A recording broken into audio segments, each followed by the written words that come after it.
हैं जो international platform है और ट्रेडिंग प्लेटफॉर्म है क्रिप्टो करेंसी के लिए। जिस तरह से हम लोग भारत में रहते हैं और हमें अगर शेयर बाज़ार में ट्रेडिंग करनी है तो हमें BSE NSE में अकाउंट चाहिए, कोई ना कोई ट्रेडिंग अकाउंट चाहिए। फिर वो शेयर खान में खोल लो आप, फिर वो एंजल ब्रोकिंग में चले जाओ, मोतीलाल ओसवाल में चले जाओ या जियोजीत पारिबा में चले जाओ, किसी में भी चले जाओ, आपको काफ़ी सारे ऑप्शंस मिल जाएंगे जहाँ पे आप लोकल ट्रेडिंग कर सकते हैं और शेयर्स खरीद सकते हैं, बेच सकते हैं। इसी तरह से जब आपको क्रिप्टो खरीदना होगा तो आपको जिस बाज़ार में जाना पड़ेगा उस बाज़ार का नाम है बाइनेंस। तो ये बाइनेंस बहुत बड़ा बाज़ार है और इंटरनेशनल मार्केट है, और अगर इस इंटरनेशनल मार्केट में आपने रजिस्ट्रेशन किया है तभी आप चीज़ें कर पाएंगे। चलिए मैं आगे बताता हूँ। रजिस्ट्रेशन करने के बाद इसका जो नेक्स्ट प्रोसेस होता है वो होता है KYC का। सबसे बड़ी बात ये होती है कि लोग जो हैं वो डॉक्यूमेंटेशन करने से बचते हैं, क्योंकि पर्लवाइन में ज़रूरत ही नहीं थी। आप लोग जब तक इस सिस्टम में थे तब तक कोई ज़रूरत ही नहीं थी, क्योंकि हम लोग P2P ट्रांसफ़र कर लिया करते थे और कोई सत्यापन की ज़रूरत नहीं थी। लेकिन जब से हम लोग क्रिप्टो के बारे में जानना शुरू कर रहे हैं तब से सबसे बड़ी चीज़ है KYC। तो KYC का मतलब क्या है? KYC का मतलब होता है अपने ग्राहक को जानो। संक्षिप्त शब्द है ये KYC का, नो योर कस्टमर का। तो अपने ग्राहक को जानना है। तो कोई भी कंपनी जब किसी को भी अपने साथ इंटरेक्ट कर रही है, अपने साथ एंगेज कर रही है, तो वो चाहती है कि वो उसको जाने। और इसमें आपकी कुछ बेसिक इन्फॉर्मेशंस होती हैं और इम्पॉर्टेंट इन्फॉर्मेशन होती है, जैसे आपका ID चाहिए होता है, आपका इलेक्ट्रिसिटी बिल, पासपोर्ट या फिर घर का पता, कुछ चीज़ों के बारे में ये जानकारी मांगता है सिस्टम। तो जब आप इसमें सत्यापन कर लेते हैं तो सत्यापन करने के बाद अगर आप कभी फर्दर फ्यूचर में चेंज करते हैं तो चेंज करने के लिए भी आपको उसमें जो है वो जानकारी देनी पड़ेगी कि आप इसको चेंज कर रहे हैं। और चेंज करने के बाद आपको उसमें नोटिफाई करके या फिर उसमें खाता बनाने के कुछ टाइम के बाद आप उसमें चीज़ें अपडेट कर सकते हैं। और एक और चीज़ होती है कि अगर आपने ये प्रक्रिया पूरी नहीं की, सपोज़ आपने नाम चेंज कर लिया और आपने वो प्रक्रिया पूरी नहीं की, तो आप उसमें सीमित लेन देन कर पाएंगे। लेन देन का जो लेवल है, क्योंकि बाइनेंस बिना KYC के भी लेन देन तो करने की अनुमति देता है, लेकिन आपको बड़े लेन देन करने हैं और चीज़ें ज़्यादा बड़ी करनी है, ट्रांजैक्शंस बड़े करने हैं, डॉलर ख़रीदने हैं, कुछ परचेज़ करना है, तो आपको बड़े ट्रांजैक्शंस के लिए आपको KYC की ज़रूरत होगी। तो ये KYC आपके लिए इंपॉर्टेंट है और ये आपको करनी पड़ेगी। थोड़ा आगे बढ़ते हैं। सबसे पहले करना क्या है, देखिए इस वक्त क्या है, बाइनेंस के बारे में लोगों को पता नहीं है। प्ले स्टोर पे भी बाइनेंस के नाम से भी कई सारे ऐसे एक पेज खोलो तो कई सारे पेज खुल जाते हैं। क्रिप्टो करेंसी का एक्सचेंज है हालांकि ये। तो बाइनेंस में जब भी आपको खाता खोलना है, या तो आप अपने सीनियर से रेफरल लिंक ले लीजिए या फिर आप प्ले स्टोर पर चले जाइए। और प्ले स्टोर पर जाने से पहले सबसे पहले आपको क्या करना है, साइन अप करना होता है। बहुत सारे लोग डायरेक्ट लॉगिन करने के लिए जाते हैं, तो आपको बाइनेंस में सबसे पहले जाकर के साइन अप करना है। और साइन अप करने का मतलब है कि आप उसमें अपने आप को रजिस्टर करेंगे। रजिस्टर करने के बाद ही आप उसमें चीज़ें कर पाएंगे। तो रजिस्ट्रेशन में आपका नाम, ईमेल और फ़ोन नंबर, ये 3 चीज़ों से आपका रजिस्ट्रेशन हो जाएगा। ये गूगल पे भी होगा जो एंड्रॉयड फ़ोन यूज़र्स हैं उनके लिए भी, और ये एप्पल यूज़र्स के लिए भी होगा जो iOS के थीम पे काम करते हैं। तो एप्पल प्लस एंड्रॉयड दोनों फ़ोन्स के लिए एप्लीकेबल है। दोनों जगह से आप इसे यूज़ कर सकते हैं। दोनों फ़ोन के यूज़र्स इसमें अपना एक्सचेंज बना सकते हैं। थोड़ा सा आगे और बढ़ते हैं। अब आपने बाइनेंस पे जाकर के जैसे ही आपने रजिस्ट्रेशन कर लिया तो उसकी नेक्स्ट प्रक्रिया होती है लॉगिन करना। तो आपको सबसे पहले ये ऊपर लॉगिन के ऊपर जाना है, और साथ में ये जो छोटा सा ब्रैकेट दिखाई दे रहा है, बॉक्स दिखाई दे रहा है, ये कार्टून सा दिखाई दे रहा है, उसको जब टच करेंगे तो वहाँ पर आप जाकर के इसे लॉगिन कर सकते हैं। लॉगिन करने के लिए फिर वही आपको आपका नाम और ईमेल और फ़ोन नंबर डालना है, एक OTP आएगा, वेरीफाई करना है, और उसके बाद आप सिस्टम में लॉगिन कर जाएंगे। तो इसके बाद आगे बढ़ते हैं। जब आप लॉगिन कर लेंगे, लॉगिन जैसे आप अपने सिस्टम में करते हैं तो उसके बाद आपका मेन इंटरफेस ओपन हो जाता है। तो इसी तरह से यहाँ पर भी लॉगिन करने के बाद पेज ओपन हो जाएगा, और पेज ओपन होने के बाद कुछ आपसे फीचर्स मांगेगा। वो स्टार्ट नाउ का ऑप्शन मांगेगा।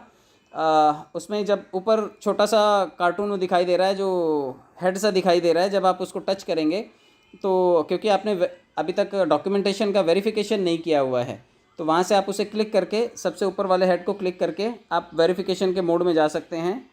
और जब आप उसे क्लिक करेंगे तो स्टार्ट नाउ का ऑप्शन आएगा, और इस स्टार्ट नाउ को आप थोड़ा सा इस तरह से दिखाई देगा। देखिए ये स्टार्ट नाउ को क्लिक करना है आपको। रेड कलर का जो ऑप्शन दिखाई दे रहा है ये बॉक्स में, जैसे ही आप इसको क्लिक करेंगे यहाँ से आप स्टार्ट नाउ को क्लिक करके सिस्टम में एंट्री कर सकते हैं और अपने वेरिफिकेशन के प्रोसेस को स्टार्ट कर सकते हैं, क्योंकि यहाँ पे ये शो करेगा कि your account is not verified yet, आपका अकाउंट अभी तक वेरीफाइड नहीं है। तो आपको अकाउंट को वेरीफाई करने के लिए नेक्स्ट स्टेप पे जाना होगा। देखिए, सबसे पहले वो आपके कंट्री का सिलेक्शन मांगेगा कि आप कौन से देश में रहते हैं।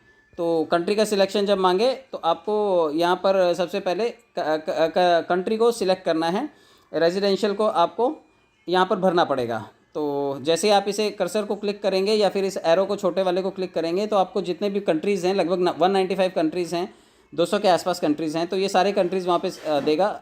और आप ऑप्शन के हिसाब से इंडिया सिलेक्ट कीजिए, और इंडिया सिलेक्ट करने के बाद आप नेक्स्ट प्रोसीजर पे जा सकते हैं। कंटिन्यू को क्लिक कीजिएगा, कंटिन्यू को क्लिक करते ही पेज आपका सिलेक्ट हो जाएगा और आगे की तरफ बढ़ जाएगा।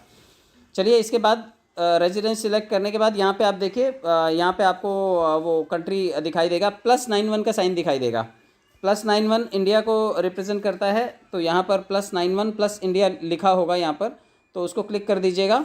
और उसको क्लिक करने के बाद आपका ये कंट्री वाला ऑप्शन पूरा हुआ। कंटिन्यू के ऊपर क्लिक कीजिएगा और आगे बढ़ जाइएगा आप। ये सिस्टम आपको आगे की तरफ लेकर के जाएगा, और आगे आने के बाद आप देखिए यहाँ पर आइडेंटिटी वेरिफिकेशन मांगेगा। आइडेंटिटी वेरिफिकेशन का मतलब है कि आप जो पहचान पत्र जो हम यूज़ करते हैं, यानी कि जो हम या तो आप ड्राइविंग लाइसेंस या फिर पासपोर्ट या फिर गवर्नमेंट की तरफ से इशू किया हुआ कोई भी आईडी यहाँ पर आप एग्जीक्यूट कर सकते हैं। और जैसे ही आप इसमें डालेंगे तो ये आपको कंटिन्यू का ऑप्शन देगा, और कंटिन्यू का ऑप्शन आने के बाद आपको नीचे की तरफ जाना है, क्योंकि आपने डॉक्यूमेंटेशन के लिए वहाँ पर क्लिक किया है। तो ये डॉक्यूमेंटेशन में आपका गवर्नमेंट आईडी और फुल साइज़ का उसका जो है वो फ़ोटो होना चाहिए, और साथ में रीडेबल होना चाहिए, इमेज साफ़ सुथरी होनी चाहिए, ये सभी चीज़ें उसमें दिखाई देनी चाहिए। तो यहाँ पे अपलोड करनी है फ्रंट और बैक फ़ोटो। तो आप देखिए, सबसे पहले यहाँ पे फ्रंट डॉक्यूमेंट अपलोड करना है। फ्रंट डॉक्यूमेंट का मतलब है जब आप आधार कार्ड रखते हैं तो उसका फ्रंट और बैक होता है। एक तरफ आपका फ़ोटो होता है, नाम होता है, डेट ऑफ बर्थ होता है, ये कुछ चीज़ें होती हैं, और बैक साइड पे एड्रेस होता है। तो फ्रंट पेज पे आपको जो है वो सिर्फ़ और सिर्फ आपका जो फ्रंट आधार कार्ड का है वो रखना है फ़ोटो। टेक फ़ोटो के ऊपर क्लिक करना है, वो आपकी फ़ोटो खींच लेगा। फ़ोटो क्लियर होनी चाहिए। और यहाँ पर बहुत सारे लोगों की फ़ोटो जो डॉक्यूमेंट्स हैं वो वेरीफाइड नहीं होते हैं, और उसका सबसे बड़ा रीज़न ये है कि वो लोग डिजिटली फ़ोटो को उसमें लोड करते हैं। आपको डिजिटली फ़ोटो यूज़ नहीं करनी है, मतलब मोबाइल में फ़ोटो खींच करके रखा हुआ है वो नहीं लेगा ये कैमरा। ये बाइनेंस का फ़ीचर उसको डिटेक्ट कर लेता है कि ये इन्होंने डिजिटल वर्ज़न यूज़ किया हुआ है। आपको डिजिटल वर्ज़न नहीं यूज़ करना है, आपको फ़िज़िकल कार्ड लेना है, वो टेबल पे रखिए, ज़मीन पे रखिए, उजाले में रखिए, और वहाँ से फ़ोटो खींचना है। फ़ोटो खींचिए और अपलोड कीजिए। सेकेंड ऑप्शन में आपको ये बैक का फ़ोटो जो आपके आधार कार्ड पे जो एड्रेस है, एड्रेस वाला फ़ोटो यहाँ पर आपको एग्जीक्यूट करना है। तो आपको ये आधार कार्ड वाला फ़ोटो यहाँ पर लगा दीजिएगा, और उसके बाद टेक फ़ोटो को क्लिक कीजिएगा, वो फ़ोटो भी ले लेगा, सबमिट कर दीजिएगा। अब उसके बाद आता है आइडेंटिटी वेरिफिकेशन। आइडेंटिटी वेरिफिकेशन का मतलब है कि आपने एक डॉक्यूमेंट तो दे दिया, अब आपको अपना सेल्फ़ी भी देना होगा। जितने लोग भी सेल्फ़ी स्टाइल में रखते हैं, थोड़ा सा टेढ़े होकर के, मतलब पाउट दे करके या फिर बहुत ज़्यादा आड़े टेढ़े चेहरे बना करके वो देंगे, तो वो ये नहीं लेगा। आपको सेल्फ़ी लेते वक्त थोड़ा सा ध्यान रखना है कि आपको सेल्फ़ी क्लियर लेनी है, और क्लियर सेल्फ़ी उजाले में होनी चाहिए, स्टाइल में नहीं होनी चाहिए। तो आप उजाले का इस्तेमाल कीजिए, लेकिन स्टाइल की ज़रूरत नहीं है। यहाँ पे फ़ोटो खींचिएगा आप अपना, और ये जैसे ही आप ये फ्रंट फ़ोटो जो है अपनी इसमें अपलोड करेंगे, उसके बाद कंटिन्यू को प्रेस कर दीजिएगा।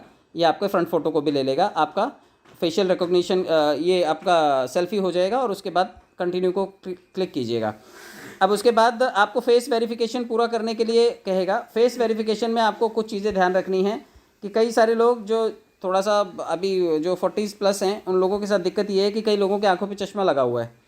लेकिन बाइनेंस क्या बोलता है कि आपको हैट नहीं पहननी है, आपको कोई भी ग्लासेस नहीं पहनने हैं, आपको कोई भी फ़िल्टर्स नहीं यूज़ करने हैं, और आपके यहाँ पर इनफ लाइटिंग होनी चाहिए।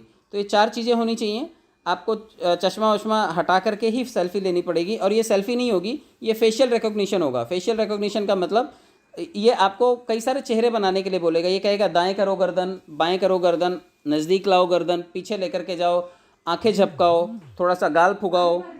तो ये सारी चीज़ें आपको ध्यान में रखनी हैं, और ये चीज़ें करने के बाद ये आपको कंटिन्यू के ऊपर प्रेस कर देना है, और ये आपके इस फेस रिकॉग्निशन वाले ऑप्शन को भी स्वीकार कर लेगा। और फेशियल रिकॉग्निशन होने के बाद ये आपको बोलेगा कि भाई ये कंप्लीट हो चुका है, और वहाँ पे आपको वेरिफिकेशन फेल्ड का ऑप्शन दिखाएगा।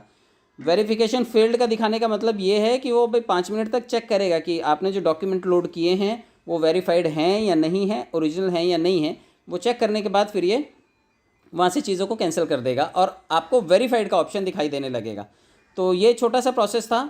और इसमें एक चीज़ का और लोग भूल जाते हैं, ध्यान रखना कि ये बाइनेंस की जो प्रक्रिया है ना, ये थोड़ा सा पीसफुल होकर के आपको करनी है। 1-2 बार हो सकता है रिजेक्ट कर दे ये आपकी बात को, आपके फेशियल रिकॉग्निशन को, आपके आधार कार्ड के फ़ोटो को, तो आपको रिपीट लोड करना है। लेकिन प्रतिदिन 10 बार तक, ये लिखा हुआ है देखिए कि प्रतिदिन सिर्फ 10 बार तक आप इसको अप्रोच कर सकते हैं। अगर 10 बार से ज़्यादा आपने ये किया है तो आपको ये नहीं एक्सेप्ट करेगा। आपको 24 घंटे में मात्र 10 बार ये आपको एक ट्राई करना है। अगर आप इसको ट्राई कर लेते हैं और 10 बार में आपका सक्सेसफुल हो जाता है KYC, well and good. Otherwise 24 घंटे के बाद आप इसको रिपीट ट्राई कर सकते हैं। तो ये छोटी सी प्रक्रिया थी, एंड आई होप कि आप लोगों को ये प्रक्रिया